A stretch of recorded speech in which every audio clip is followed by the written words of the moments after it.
Magandang oras mga katiyats, mga kababayan. Meron tayong bigyan ng quick analysis ng mga treasure signs dito. Ito yung mga legit, ayan o, mga man-made ito. Kaya pwedeng makakuha dito. Okay, so umpisa tayo dito sa shoe marker ito. Kasi kung foot ay merong toe ang ano eh, merong tikod kapag foot marker. Ito ay wala. Ano siya, flat. So, shoe marker. So, ano to? Parang trail marker pa rin siya na nagsasabi na sa unahan. So, meron siyang ganyan, no?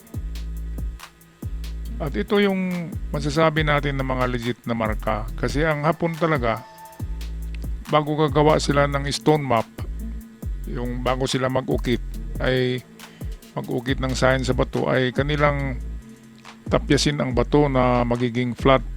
At kapag flat na, tsaka sila magmarka. Yun ang talagang legit.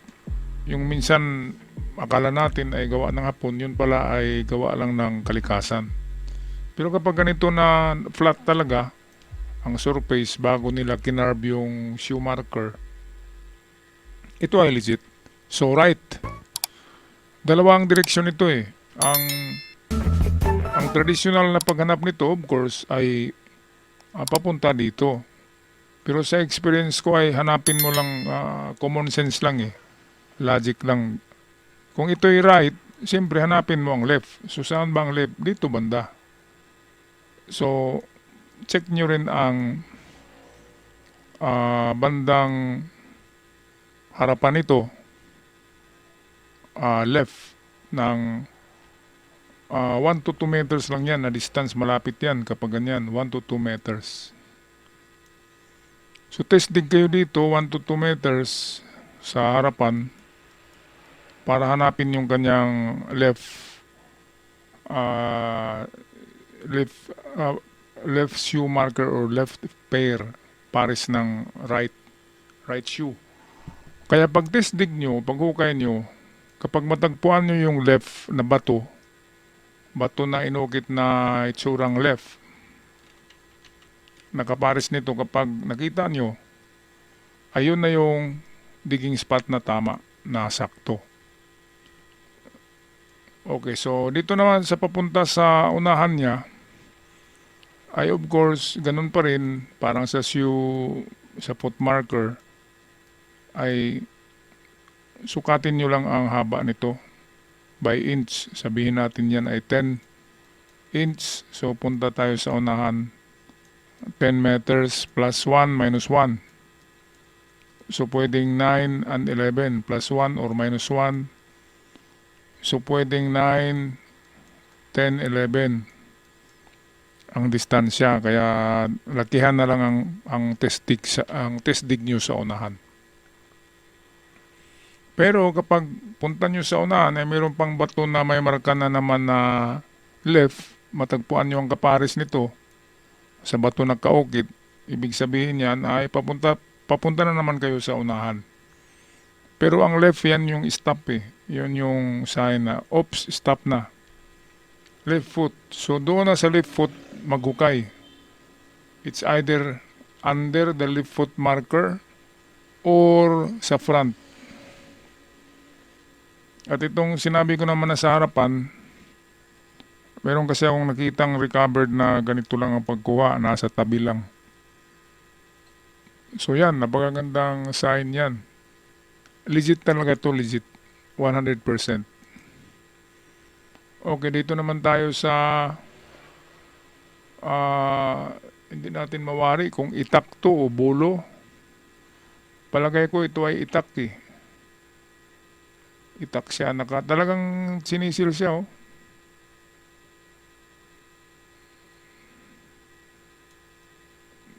Ganyan. Para rin siyang malaking dahon pero sa palagay ko bulo. Bulo siya oh. Makita pa natin yung ano eh, yung mga rough rough na ano, pag-chisel. Parang nagaganon, no? Parang nakabaliktad na bulo. Okay, so ganun pa rin. Ito isang pointer pa rin. Katulad ito ng, nakakita na ba kayo ng itsurang baril na inukit, nagaganyan, sa bato? Yun ay pointer din, baril. So, target yan. So, ito rin, ganun din sa unahan. At dahil mahaba-haba itong nakaukit, ay medyo malayo-layo ang i-search nyo sa unahan, mga ka-TH. Search nyo sa unahan, malayo-layo. Pero, huwag nyong kaligtaan tong bato na to dahil malaki. Dikdikin nyo lang. Masuhin ang palibot ng bato, ang ibabaw, ang gilid.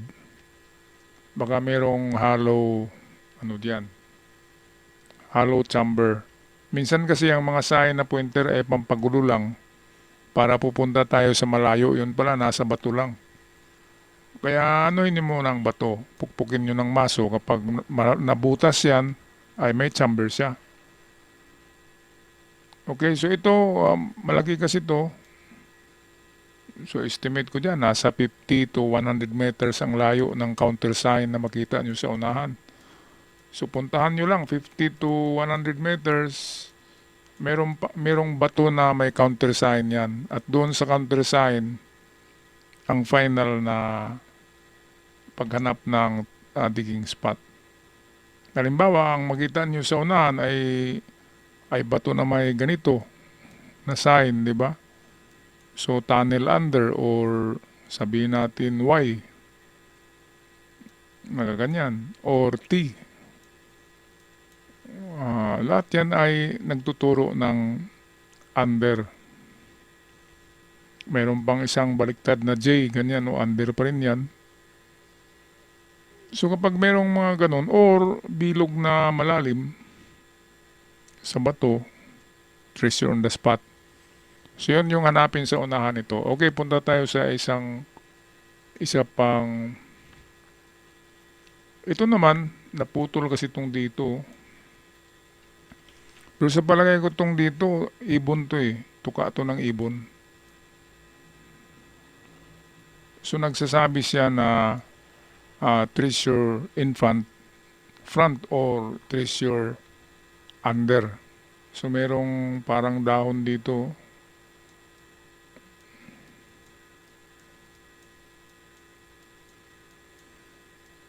Ang dahon ay pwedeng pointer din siya dahil matulis. Pero sa ibang kahulugan ng dahon ay ano siya eh. Dahil ang dahon ay old remedy ng mga chemical. So ang dahon ay symbolize ng poison or danger sa paghukay.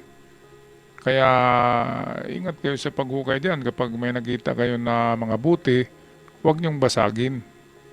Lalo na kapag ang laman ay parang asin. Yan ay cyanide. Ito may engrave pa sa gilid doon. Hindi natin nakita kung ano yan. Baka ano to, baka nakaganyan, no? Kung nakaganyan, pointer yan pababa. So pwedeng dito lang talaga sa harap niya. So ito, test dig kayo sa harap dahil tinuturo yan itong tuka ng ibon. Dumistansya lang kayo ng 1 metros or 2 metros. Wag yung dito talaga sa baba. Gugulong ang bato, babagsak. Okay, so treasure under, treasure in front ito na side. Okay, so panghuli. So ito yung nakatagilid na ano to eh, parang K tingnan yan eh. Nagaganyan yan. Kasama niyan ang 4K. Ang 4K naman ay nagsasabi na at the back of the rock pero north side. Halimbawa ito yung bato, so hanapin nyo ang norte. Pag may marka na 4K sa likod nyan, pero hanapin nyo ang north na direksyon. So kung dyan ang norte, talagang likod dyan. Ngayon ang K ay ganun din tong parang K. Nagaganan yung K yan eh. Pinagdikit na C tsaka arrow. So ang kahulugan niyan ay hindi sa front. Kung wala tong dito, yan ay treasure in front. Pero dahil may nakakabit na arrowhead na parang mag-itsura siyang letter K, so treasure at the back, papunta siya dito. So check nyo tong mga grupo ng bato. Tanggalin nyo yung mga bato na yan, saka mag-test dig ng 2 meters deep. Okay, ito yung treasure at the back sign, mga ka-TH. Okay, marami pa tong mga pinadala ni ka-TH sa atin na sign. Bukas naman siguro yung iba. Kasi kung madaliin natin ay masyadong hapyaw. Masyadong malasado yung ating pag-analyze. Alright, so okay, magpaalam na. Huwag kalimutan mag-subscribe sa mga bago pa lamang at sa aking Ebed followers. Maraming salamat sa lahat. Hanggang sa muli. Paalam.